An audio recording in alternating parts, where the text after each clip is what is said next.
Welcome back. Another Montana Farmers Union convention is in the books, and farmers and ranchers from across Montana have helped set the organization's policy for the coming year. Russell Nimitz shares what some of those key legislative priorities are in this Montana Ag Network report.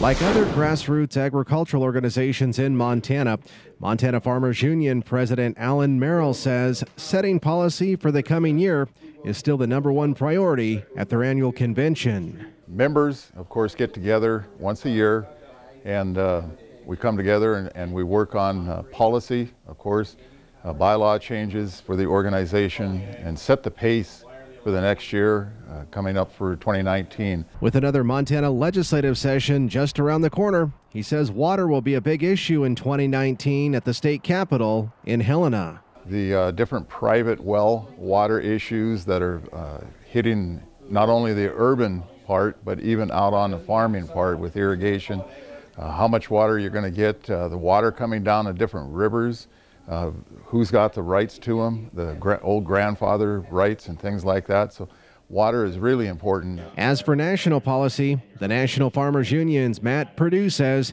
they're working hard in Washington, D.C. to get a new farm bill finalized by Congress and signed by President Trump by the end of the year. You know, a lot of the members of Congress are back in their states, obviously campaign season, and folks are getting a lot of chance to interact with them, but all the work continues in D.C. and staffers are still having conversations.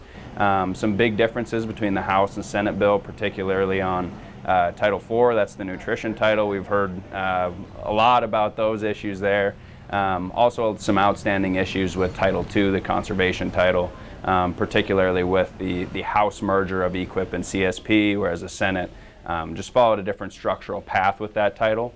So trying to bring together those differences and you know, make sure that we have a good farm bill that serves family farmers and ranchers well. And for members like Tom Clark from Fort Benton, he appreciates having the Montana Farmers Union working on his behalf, both here in Montana and in Washington, D.C. So I'm a Farmers Union member because after becoming a farmer 8 years ago and learning more about agriculture, it became apparent to me that there is a place for having a voice with agriculture.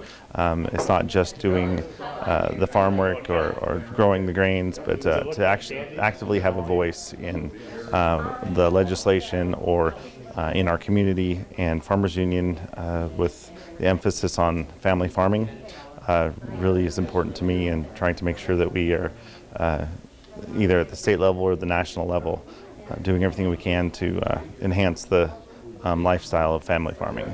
In Great Falls, Russell Nimitz, MTN News. And Russell tells us a couple of other big policy items for the Farmers Union in 2019 include trade and fake meat.